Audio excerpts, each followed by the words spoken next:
ছিল যে বয়স কেবল একটি সংখ্যা মাত্র।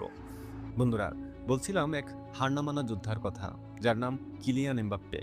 মেসি রোনালদোর যুগ শেষ হওয়ার পর যারা ভেবেছিল ফুটবল তার সৌন্দর্য হারাবে, তারা এখন তাকিয়ে আছে এই জাদুকরের দিকে, যাকে ইতিহাস মনে রাখবে ডানস্টেবল হিসেবে।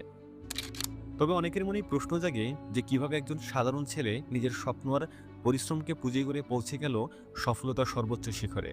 নবরবেস্কোপের আজকের ভিডিওতে আমরা তুলে ধরব ফুটবল বিশ্বের সুপারস্টার এমবাপ্পের শৈশবের লড়াই থেকে বিশ্বমঞ্চ কাঁপানো উত্থানের গল্প। ১৯৯৮ সালের কথা। গোটা ফ্রান্স যখন তাদের প্রথম বিশ্বকাপ জয়ের উৎসবে মাতোয়ারা, ঠিক সেই সময় প্যারিসের এক অবহেলিত শহর বন্ডিতে জন্ম নিল একটি শিশু, যার নাম রাখা হলো কিলিয়ান এমবাপ্পে। ক্যামেরোনিয়ান বাবা আর আলজেরিয়ান মায়ের এই সন্তানের শৈশবটা মোটেও রূপকথার মতো ছিল না। মন্ডির অলিতে গলিতে বড় হওয়া মানেই ছিল হয় অপরাধের অন্ধকারে হারিয়ে যাওয়া, আর নয়তো আকাশ ছোঁয়ার স্বপ্ন দেখা। এমবাপ্পে দ্বিতীয় পথটাই বেছে নিয়েছিল।